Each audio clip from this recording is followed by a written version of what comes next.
The first thing I noticed about her wasn't the color of her eyes, or the strange shimmer to her skin that caught the light like wet stone. It was the way she crouched. Like a stray. I'd seen enough strays back on Earth, half-wild cats darting through alleys, hungry dogs that learned how to lower their heads and flatten their ears in the exact way that made humans soften instead of push them away. And now, here I was, light years from home, standing in the docking bay of a barely functional salvage freighter, staring at an alien girl who carried herself with that same practiced desperation. The funny thing, she didn't speak a word. Not one. Her mouth worked, her hands moved, her luminous black eyes darted like someone calculating whether to run or to stay, but not a single sound came out. And somehow, impossibly, I knew exactly what she was asking me. Don't send me away. I scratched the back of my neck, shifting awkwardly. You picked the wrong ship, sweetheart, I muttered. I'm not running a shelter. Her head tilted at the sound of my voice, and she took a small step forward. Not aggressive, hesitant. Then, slowly, she extended something toward me, a half-busted ration pack. Clearly stolen, probably from one of the orbital junkers that floated near the asteroid station.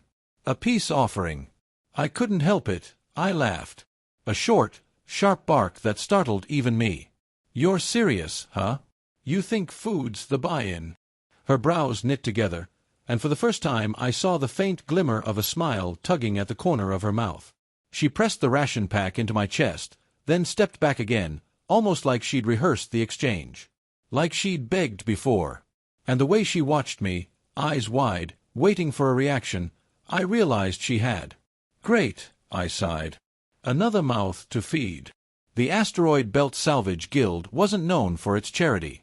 I'd worked 3 years on the freighter Kestrel, pulling twisted scrap and defunct drones out of vacuum to sell for cheap alloys. My boss, Marek, was the type of man who'd dock your pay if you coughed too loud, and if he found out I was hiding an alien stray on board, he'd happily space her without blinking. So, of course, my very first reaction was self-preservation. Shove her back out the docking bay, pretend I never saw her, and hope she found some other unlucky soul to bother. But there was something about her silence that dug under my skin. She didn't whine. She didn't cling. She didn't even plead with her hands.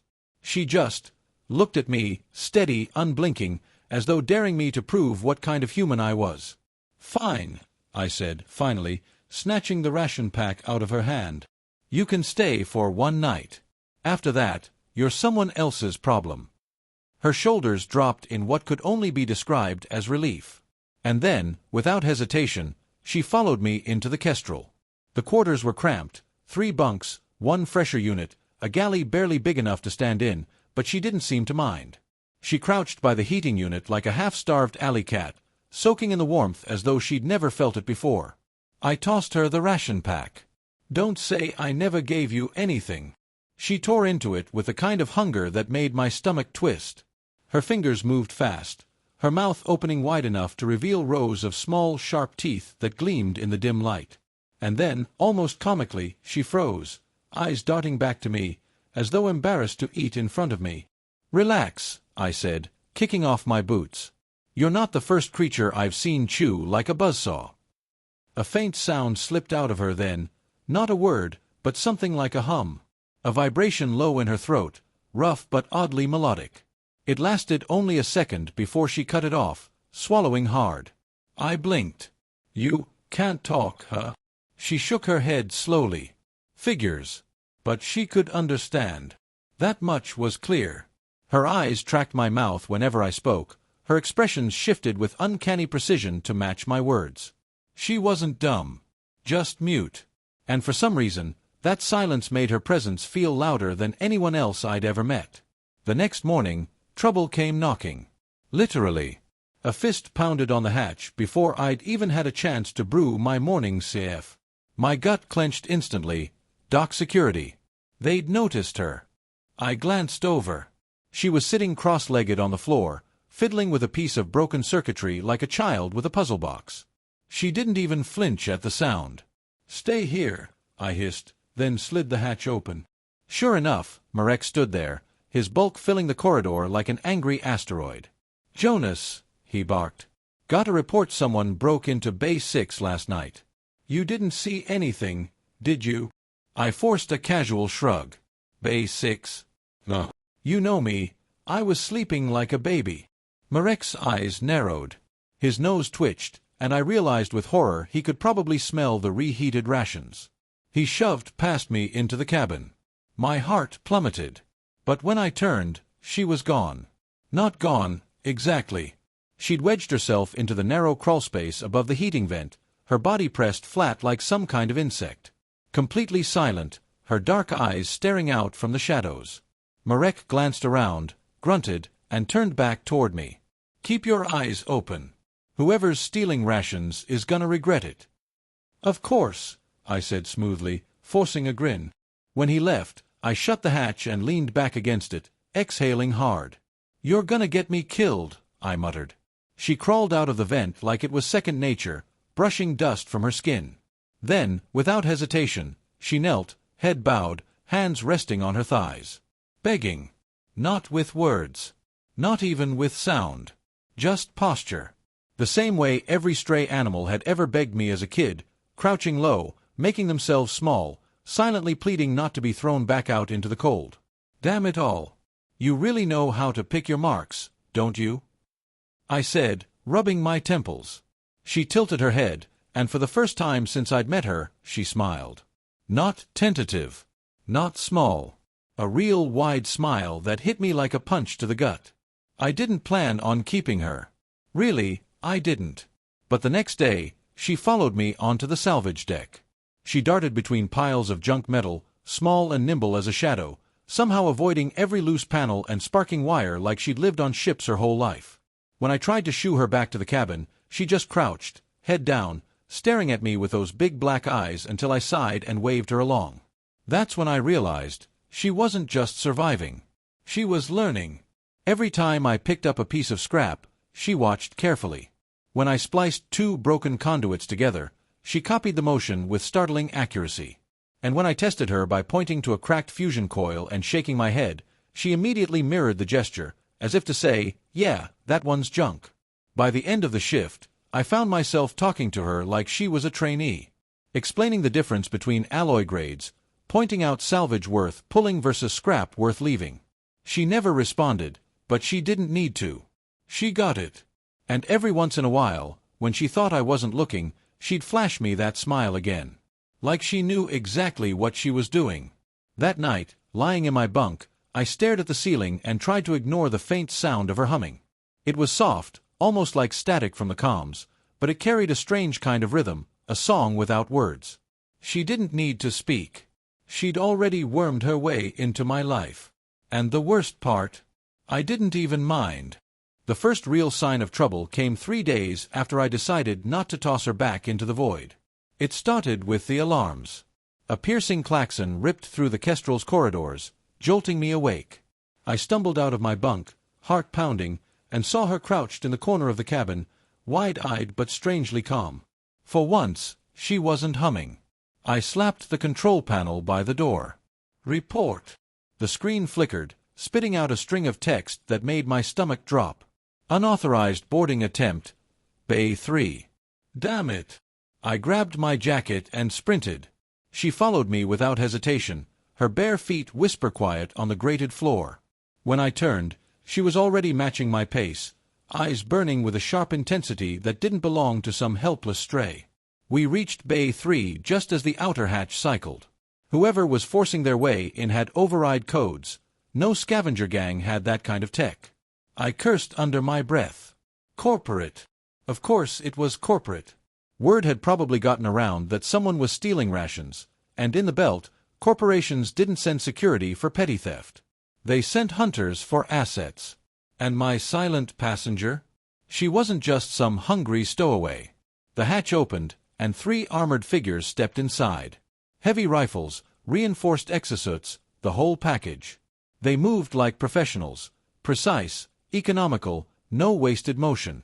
By order of Cygen Interstellar, the lead one barked, voice filtered through a helmet modulator. All personnel stand down. We're reclaiming company property. Company property. I didn't need a translation to understand exactly who they meant. I shifted my stance, blocking the view into the corridor behind me. Funny, I said, forcing a grin. "Don't see any company logos on this junk heap. You sure you've got the right ship?" The soldier raised his rifle. "Step aside." Behind me, I felt her press close, almost like she was hiding in my shadow. Her hands gripped the back of my jacket, steady but firm, like she trusted me to stand between her and the barrel of that gun. I had no plan, no weapon, nothing but a mouth that had gotten me into, and out of, more trouble than I could count. So I went with the only thing I had. "I don't care if Saijan owns half the damn belt," I said, holding my hands out wide, casual. "This ship is guild-registered. You storm in here without authorization, that's piracy. And you know what happens to pirates caught in the belt, right?" The soldier hesitated. Just for a second. But in that pause, I caught the faintest flicker of movement beside me. She dropped into a crouch, eyes darting to the exposed conduit above the hatch. Then, faster than I could blink, she snatched a metal rod from the floor and jammed it into the panel. Sparks exploded. The hatch slammed shut, trapping 2 of the soldiers inside the airlock. The third spun around, rifle up, too slow. She leapt forward with an animal grace, slamming into his chest. The rifle clattered to the floor. For a moment, I just stood there, stunned. This mute, begging stray had just taken down a fully armored Saijan enforcer with nothing but scrap metal and raw nerve. Then survival instincts kicked in. I grabbed the rifle. "Run!" I shouted. And we did. We ducked into the maintenance shafts, weaving through the maze of pipes and vents until the pounding boots of the soldiers faded behind us. My pulse was a drum in my ears, but she moved like she was born for this, quick and quiet, never once losing her footing. Finally, when I was sure we weren't being followed, I leaned against the wall, gasping for breath. "What the hell are you?" I asked. She just tilted her head at me, expression unreadable. "You knew exactly what to do back there. That wasn't luck. That was training." She didn't answer, of course. But her silence said more than words could. And I realized, with a sinking feeling, that she wasn't just a runaway. She was an escapee. Which meant someone out there wanted her back badly enough to send killers. The next few days were chaos. We couldn't stay docked, Saijan would comb the station for us, and Marek wasn't about to risk his guild license hiding a fugitive. So I did the unthinkable. I stole the Kestrel. I told myself I didn't have a choice. If I stayed, they'd find her. If I left her, she'd be captured. So really, there was only one option. Cut the tether, fire the thrusters, and vanish into the belt like every other outlaw who'd ever spat in corporate's eye. She watched me the entire time, silent but intent, as though weighing every decision I made. And when the station finally disappeared into the black, she sat down across from me in the cockpit and, of all things, smiled. Like she approved. "Don't look at me like that," I muttered. "This was your mess. I had a decent gig before you showed up." She reached out, tapped the console, and then mimed steering with her hands. I blinked.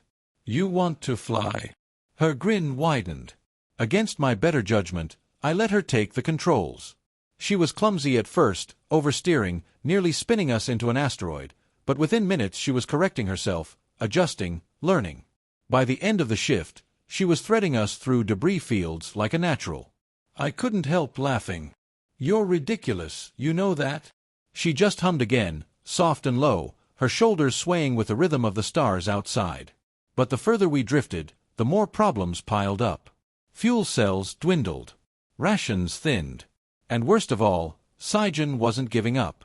Every day, the comms lit up with encrypted pings, search sweeps, patrol chatter, even bounty postings. They weren't just hunting me. They were hunting her. And the more I thought about it, the more I realized why. She wasn't ordinary. She learned too fast, moved too sharp, thought too quick. I'd seen augmented soldiers before, back during the war, and she had that same uncanny precision. But she didn't have the dead eyes of a corporate-made puppet. She had fire, which made her dangerous and valuable. I was in way over my head. One night, as I was patching a crack in the coolant line, she crept up beside me. She held something out, a crude drawing, etched into a piece of metal scrap. I frowned, wiping grease off my hands. It was a star map. Crude, but unmistakable. and she was pointing to a cluster I recognized, the Delos Rift, a stretch of space crawling with pirates, smugglers, and people who didn't ask questions. "That's where you want to go?" I asked. She nodded. I studied her for a long moment. "There's nothing out there but scum." "Why would you?" Then it clicked. Not scum. Refuge. She was looking for somewhere Saijan wouldn't dare tread. "All right," I sighed. "The Delos Rift it is." Her smile that night was brighter than any star. The journey wasn't easy. We skirted patrol routes, burned through what little fuel we had, and survived on half rations. More than once, I considered cutting my losses, dropping her off at the nearest rock and saving my own skin. But every time I looked at her, hunched over the controls, humming softly, or crouched in that same begging posture she'd first shown me, I couldn't bring myself to do it. She wasn't just some stray anymore. She was mine. And that terrified me more than Saijan's hunters ever could. We reached the edge of the rift on the 12th day. And that's when the real trouble started. Because waiting for us wasn't a refuge. It was a trap. The rift looked wrong the moment we dropped out of FTL. It wasn't the usual chaotic mess of asteroid colonies, drifting freighters, and pirate signal chatter. It was quiet. Too quiet. The stars burned cold and sharp, and the debris field stretched around us like a graveyard. And then the scanners lit up. Dozens of pings, closing fast. "Damn it," I hissed, slamming my fist against the console. "It's a net." She was already on her feet, eyes darting to the viewport.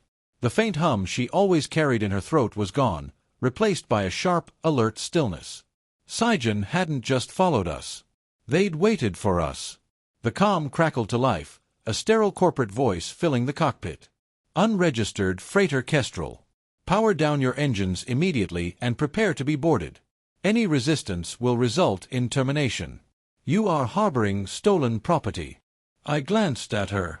She met my eyes without flinching. No fear. Just readiness. "Property," I muttered. "They really don't learn, do they?" Her lips curved into the faintest smile. The first barrage hit before I could think. A shockwave rattled the hull, sending sparks showering from the ceiling. I grabbed the controls, fighting to keep us steady. "Hold on!" I shouted. She didn't need the warning. She dropped into the co-pilot seat, hands already moving across the console. She'd been watching me for days, learning every control, every system, and now, in the middle of hell, she moved like she'd been born for it. We dove into the debris field, metal shards and rocks spinning past the viewport. Behind us, Saijan ships fanned out, sleek and deadly, herding us like wolves closing on prey. "Options," I barked. She tapped the console, bringing up a schematic of the rift. Then she pointed to a narrow channel through the densest part of the field. "You're insane," I said. She raised an eyebrow, as if to say, "You got a better idea?" I swore under my breath and angled us toward the channel. The Kestrel wasn't built for combat. She was a junker, patched together with more hope than metal, and the engine screamed in protest as we squeezed through gaps barely wider than our hull. But she handled it. We wove through the field, Saijan's sleek interceptors struggling to follow. One clipped an asteroid and exploded in a blossom of fire, scattering debris across our wake. She grinned, wild and bright, and let out a sharp hum, louder than I'd ever heard it. Almost a laugh. I couldn't help it. I laughed too. But the chase wasn't over. The comms blared again, a new voice cutting through the static. "Jonas Cade," it said. Smooth. Confident. Too familiar. I should have known you'd be the one harboring my experiment. My blood ran cold. "Dr. Halvik," I muttered. Of course it was him. The man who'd once pitched Saijan's bioadaptive soldier project like it was the cure for war itself. The man who'd vanished with half his research funds after the guild called him a lunatic. And now, apparently, the man who'd built the silent stray sitting next to me. "She belongs to me," Halvik continued. "Return her, and I'll let you live." I glanced at her. Her jaw was clenched, eyes blazing with fury. "Belongs. Not to him. Not to anyone." "Go to hell," I said, and cut the comm. The next salvo nearly tore us apart. Plasma fire shredded one of the stabilizers, sending the Kestrel into a violent spin. She grabbed the controls, forcing them steady while I rerouted power to the thrusters. Hold her, I muttered, sweat stinging my eyes. She held. And then she did something I didn't expect. She jabbed at the comms, bringing the channel back to life. But she didn't speak. Instead, she hummed. Low at first, then rising, a strange, resonant vibration that filled the cockpit and spilled into the transmission. Halvik's voice cut in, confused. What? Then the Cygene ships faltered. Just for a second. Their engines flickered, their targeting systems blinked. She wasn't just humming. She was jamming them. I stared at her, stunned. You're a living signal disruptor. She gave me a wicked little smile and kept humming. It bought us time. Enough to slip deeper into the rift, weaving through wreckage and shattered stations. But Cygene wasn't giving up. They regrouped, adapting, pushing harder. We couldn't outrun them forever.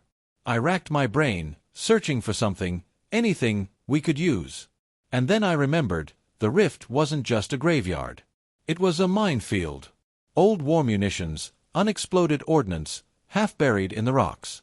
Dangerous, unstable, and perfect for desperate idiots like me. Strap in, I said. She tilted her head, questioning. I grinned. We're gonna kick the hornet's nest. I gunned the engines, driving us straight into the densest part of the debris. Warning lights screamed as proximity alarms blared, but I ignored them, weaving through tight gaps with reckless abandon. Behind us, Cygene followed, predictable, relentless. Then I hit the switch. The Kestrel's salvage arms, normally used for hauling scrap, extended into the field. I slammed them into a cluster of dormant mines, sending them tumbling into Cygene's path. The explosion lit up the rift like a miniature sun. Shockwaves rippled through the debris, shredding 2 ships instantly and scattering the rest. She whooped, or at least, made a sound close enough. A sharp, bright burst of noise that was pure, unfiltered joy. But Halvik's voice cut through the comms again, calm as ever. Impressive, Jonas. But you can't protect her forever. She was designed to obey, and she will come home. I gritted my teeth. Not if I can help it. The battle dragged on, each second stretching into an eternity. We were running out of tricks, running out of fuel, running out of time. And Halvik knew it. He deployed the flagship, a massive cruiser, bristling with weapons, blotting out the stars as it loomed over the rift. We were nothing against it. A gnat against a warship. For the first time since this all started, I felt real fear. But she didn't. She leaned forward, eyes locked on the cruiser, and began to hum again. Louder, deeper, more intense than before. The entire ship vibrated with the resonance. The Kestrel systems flickered, overloaded by the sheer force of it.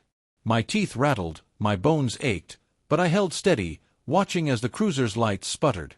She was pouring everything she had into it. Not just jamming. Overloading. The cruiser faltered, weapons going dark, engines stalling. For a brief, shining moment, we had the upper hand. But it was killing her. Blood trickled from her nose, her body trembling with the effort. Stop! I shouted. You'll tear yourself apart. She shook her head, eyes blazing, and pushed harder. I made a choice. I slammed the controls forward, ramming the Kestrel straight into the cruiser's belly. Not enough to destroy it, but enough to wedge us into the underbelly, shielded from its main cannons. Now! I yelled. Give it everything. She did. Her hum became a scream of resonance, a raw, unearthly sound that shattered every panel in the cockpit. The cruiser convulsed, systems frying in a cascade of sparks. And then, silence. The cruiser went dark. Dead in the water. For a long moment, neither of us moved.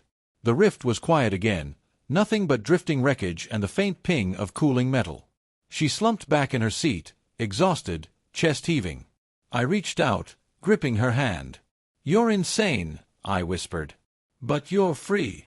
She smiled weakly, eyes closing. And for the first time since I'd met her, I realized something terrifying.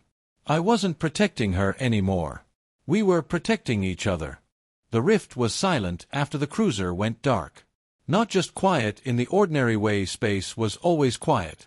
No, This was the silence of something enormous collapsing under its own weight, a predator brought down in the middle of the hunt. The Saiyan interceptors drifted without orders, uncertain, their formation shattered. The flagship loomed dead against the stars, lights extinguished, like a carcass left floating in the void. For the first time since I'd laid eyes on her, I believed we might actually survive this. But survival wasn't victory. I looked at her, slumped in the co-pilot's chair, blood still trickling from her nose. Her breathing was ragged, her body trembling with exhaustion. She'd burned herself nearly empty to save us. And Saiyan would come again. "Hang in there," I muttered, squeezing her hand. "We're not done yet." I powered down the Kestrel's engines and let us drift into the debris field. Cloaked by wreckage, we had a moment, just a moment, to breathe. I patched the comms into the cruiser's wideband, fingers moving faster than I thought possible.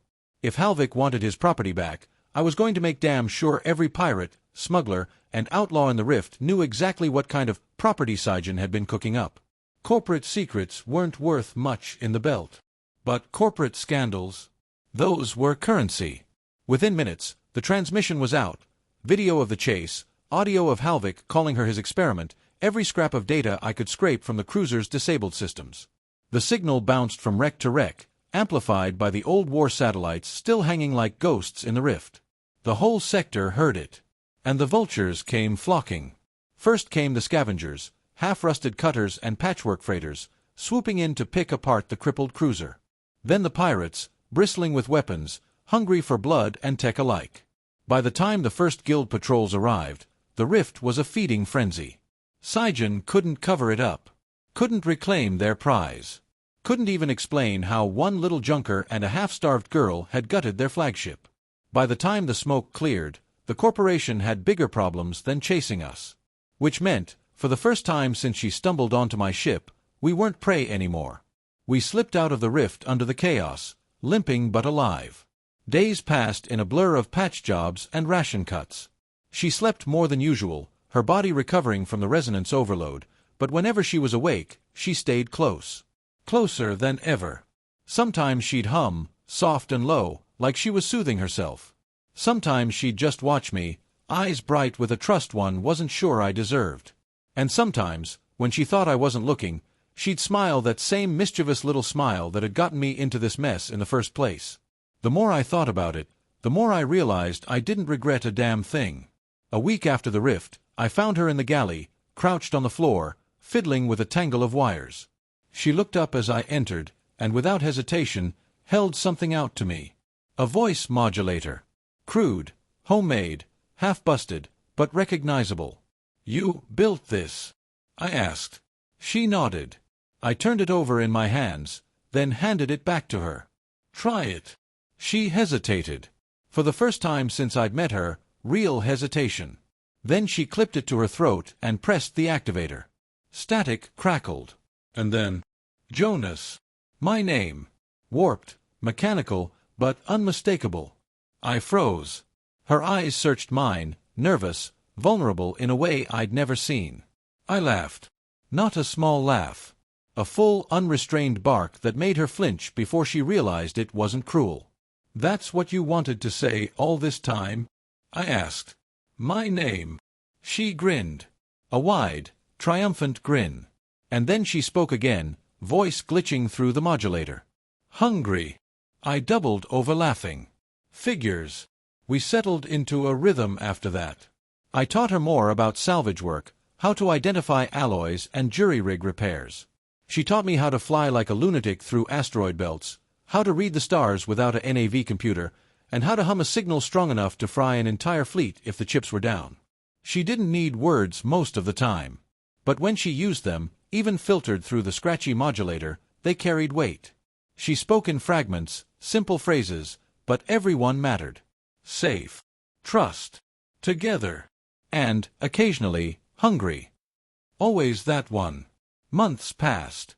The Kestrel became more ours than mine, patched with her strange designs, circuits bent into shapes I didn't understand but couldn't deny worked better than anything I'd ever rigged. The guild blacklisted me. Saiyan put a price on my head that would have bought a small moon. But in the belt, reputation was a double-edged blade, and ours cut deep.